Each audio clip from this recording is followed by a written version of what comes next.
Yo, yo, yo, yo, yo, how's it going, guys? D Black Tay here, bringing you guys another Samurai E video. And today we're going to be talking about Samurai Chapter 29, Yoshitsune's Way. And this chapter was really good. It leaves us off where Daruma and Binky, they finished fighting. And, Daruma had, Binky basically half his body in a chokehold, and then Binky was like, "Yeah, I took everything from Kotoga." So this picks up where that left off. So let's get into this great chapter. So we start off with a picture of Kotoga, his mom, and Yoshitsune, and the panel's going on. It's saying that, and it's from Binky's perspective. His ship, his holder, his key, his samurai soul, even his son and fortune. I stole everything from Yoshitsune. I was even the one who stole the life of his wife and princess. So this basically, we're about to get this flashback of what happened between Binky and Kotoga when Kotoga was a child, and everything that led up to their relationship and why we are here now, right? So let's keep going into this chapter. Obviously Kotoga's listening to this through, the earpiece he has to connect with Ben, and he's upset. He's hearing all this, and he punches the ground. He's like, so this entire time then Ben was lying and manipulating me, and it's kind of, I'm surprised Kotoga didn't think about this when he was, under Ben, like, hey, what if this guy, betrayed my dad? Because, he has me out here tricking, like, all these people and whatnot. So I wonder why this is just clicking with Kotoga now. But that's not too important. Let's keep going with this chapter, right? So we go back to outer space, and Daruma's like, so you had, and the panels, like, are really good. You can see that the world, the space that they're in is being enclosed by the barrier that Ben put out, but you can still see the detail of, like, the background space of debris and whatnot, and then you got it's really good shading. So Binky, he was just saying, yeah, I was loyal, but it was Yoshitsune's fault. He was locked down and he was held down by his calling, and that allowed him to be, what's the word he used? He had pointless family dignity. So Yoshitsune was a family man. He had strong ties to his clan, the Shana clan, and everything that they have going on in the future and in the past. Like, he's a very humble guy. Like, he wants to pass on this clan to Kotoga and keep up the legacy that it had going on. So Yoshitsune seemed like he was your honorable samurai, really strong, really dignified, and really believing in his calling and his family. So let's keep going. And then Ruma's like, don't call yourself Yoshitsune's, apprentice again. So that leads me to believe that Daruma and Yoshitsune did have a tie-in together, maybe as an adult, maybe when they were all young together. Yoshitsune and Daruma, when they first became samurai, they had some clashes and whatnot. But it seems that Daruma's very serious about what happened with Yoshitsune. And so then we get Wakamaru, the bull that Ben was riding on in the earlier chapters. It comes through, saves, grabs Ben out of Daruma's hand, and they fly off towards the moon holder spaceship. So Daruma then gets his countdown. He only has 30 seconds left. His body's going inactive now, and so he explains to Hachimaru, like, hey, I'm about to give you all this information that I got from Ben. You take this information, you use it, and you go fight Ben. You beat Ben, you get out of here, right? And so Daruma finally goes into sleep mode. Apparently we're not sure if it's gonna be a long paralysis or if it's just gonna be a really long sleep mode. But either way, I expect Daruma to be out of commission for a while. And then, after all that happens, we get another panel with the humanoid holders getting cut in half. And then we get the Swan Samurai, or Crane Samurai. This is a crane now that I'm looking at it. This is definitely a crane. The Crane Samurai, Commander Sin, his princess, and then the guy he's training with, or that's under him. So the guy's just like, I'm sorry, Captain Sin, because he missed a shot on Benkei. And then Commander Sin's just looking up into the air like, that's not a holder, that's like a planet by itself. So we're gonna see them going up to the planet, as well as the current cast, Hachimaru, Ryu, and the other two samurai that are with them, right? So now that Hachimaru gets back on the Earth, on planet Kinka, they pull up a diagram of the ship, and it basically has all these different rooms and locations within it. And this is how they're planning their battle formation and their strategy for how they're going to infiltrate and fight Benkei and whatnot. So when we get to this part of the story, they're putting together the plan. The two Ronin samurai who are from the tournament, we're not sure of their names yet, we haven't gotten that, but they're like, hey, let's form together a group of samurai and let's go whoop Benkei's ass, right? And so Kotoga's like, nah, that's not gonna work. And there's a very interesting line. He says, this planet is what he uses to choose different samurai keys in preparation for whatever battle he knows is ahead.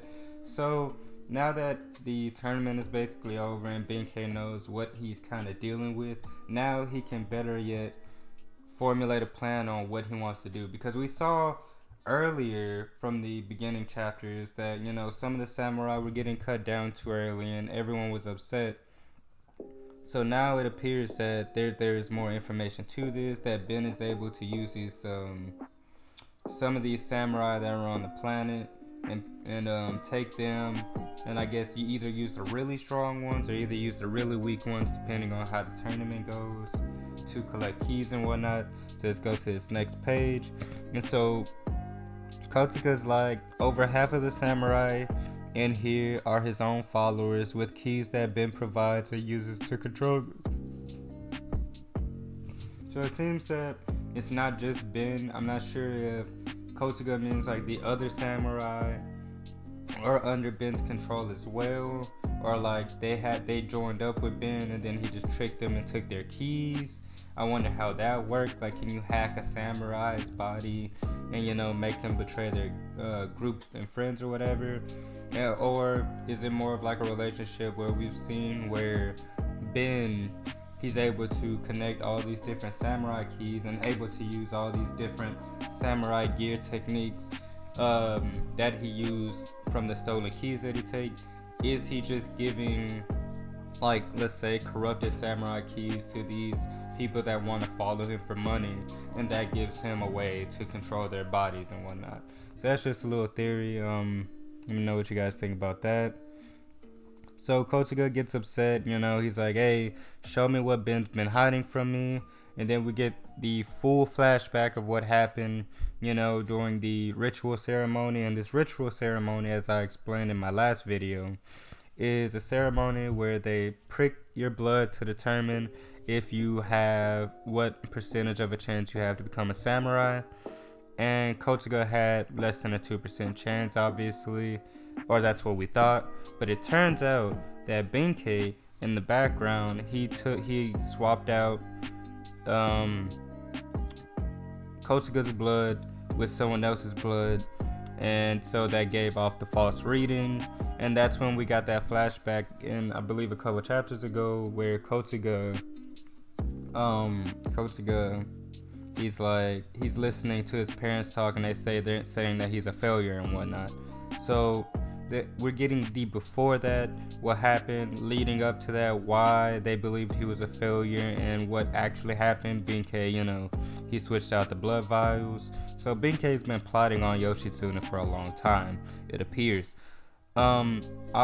Additionally, we find out that Kotoga's name is not Kotoga, but it's Sanda. He's the son of Yoshitsune. and his princess. So I think there's gonna be some very interesting stuff going on if Sanda or Kotoga becomes a samurai in the future, but we'll get there when we get there. And then we also get this nice nugget from Yoshitsune where he says that my family has been continuing this samurai work protecting this planet for over 300 years. So I hope we get to that planet eventually, right? We're going to get there eventually. And so this is his calling. He wants to protect his family lineage, protect the great Shana clan. And Benkei's not really into this. He's just saying, I understand, master. And so this is where Benkei's like, my master was held down when he was talking to Daruma about his family calling. And so after finding out that Kotoga had a 2% chance of becoming a samurai, they tried to force him to perform the seppuku ritual anyways. And Yoshitsune believed that, hey, this is my son. If anyone's going to become a samurai, it's going to be him. But this was put into his head by Benkei. Yoshitsune had kind of given up on the idea of Kotoga or Sanda becoming a samurai because he had less than a 2% chance, and so he wanted to go adopt another child, right? But Benkei, in the shadows, he was like, this is your child. If anyone's going to become a samurai, it's going to be him. You should have faith in your child. And so this is just leading Yoshitsune to do an irrational act. And we see this irrational act when he's trying to force Kotoga to do this ceremonial seppuku ritual, where he's trying to use the blade that we saw from chapter 1 that the Ronin was using to get people to commit seppuku. And he's using that blade to try and stab Kotoga to make him become a samurai. So his princess stands in the way. She gets stabbed in the shoulder. Sanda tackles, Yoshitsune to the ground. The princess is like, hey, I'm good. It's just a shoulder wound. And, just stop Yoshitsune, Benkei. And then Benkei, he's like, no, I'm not going to pass up on this opportunity. So he takes the blade, kills, the princess. Yoshitsune thinks that he killed her. He disintegrates into a locker ball, and then from there, Benkei's like, this is why you don't have master-student relationships. This is why you don't have relationships like father and son, because it only ends in strife. And then you have a baby, not baby Kotoga, but a small toddler, 5 to 10, somewhere in there. Kotoga, he's covered in his mom's blood. His dad just died. His dad tried to kill him and become a samurai. And so all this mind-boggling things just kind of occurred to him at once. And so he kind of latched on to the only other person that he knew at the time, which was Benkei.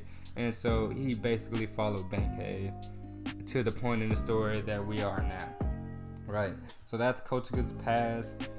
Very tragic. It makes me care about his character a lot more than I previously did. I actually can't wait to see what his further character development is, because this explains why he feels a particular way about the samurai and why he has a certain disdain for them because of everything that happened to him as a child. So at the very end, he bows down to Hachimaru crying. He apologizes and says, hey, I want your help to beat Benkei. And then Hachimaru's like, hey, this is a very samurai-like thing of you to do. And so he just kind of praises Kotoga, for a second and whatnot. That's the end of the chapter. I want to say, God, Kishimoto and Okubo are killing it with the flashbacks. I really got to say. Another 10 out of 10 chapter. I'm assuming we're done with the Planet Kenka arc. I made a tweet about that on my Twitter, saying that I think that this Planet Kenka, the tournament, the fighting festival that we had, I believe it was a 9.5 out of 10 as an arc as a whole, because we've gotten so many great things from the span of about, I want to say, 11 chapters since we met Ryu and Kotoga, and they came and they wanted to land on the planet. And since we found out about the fighting festival, we got Hachimaru growing, we got the 4 styles introduced, we got Benkei, we got Kotuga's past. We got the Galactic Force introduction. We got introduced to a lot of characters that could be potentially used in the future. And we're about to get this new arc where we're about to infiltrate the ship that Benkei's on. And I assume that since he has samurai that are on his side, and I like that Kishimoto is throwing this in there so that when we get there, it can set up fights for them to progressively get stronger on the ship. Because remember, this isn't your average size ships. Now they have humongous ship holders. Look at Mugen's, look at Daruma's. But if you look at Benkei's, it's the size of like an entire planet, right? Or a moon, right? So I assume that it has like many different locations within inside it. I assume that we're gonna be getting fights. There's like booby traps, stuff like that, etc., etc. So let me know what you guys thought about this chapter. Let me know what you thought about this current arc, Planet Kenka, and let me know what you think about going forward with Samurai. Let me know what you guys are thinking. Let me know where you think it's going as far as the ship holder infiltration. Do you think Ata shows up? What role do you think Commander Sin and the Galactic Force will play in this arc as well? So let me know down below. Like, comment, and subscribe. Peace. I'll see you guys in the next one.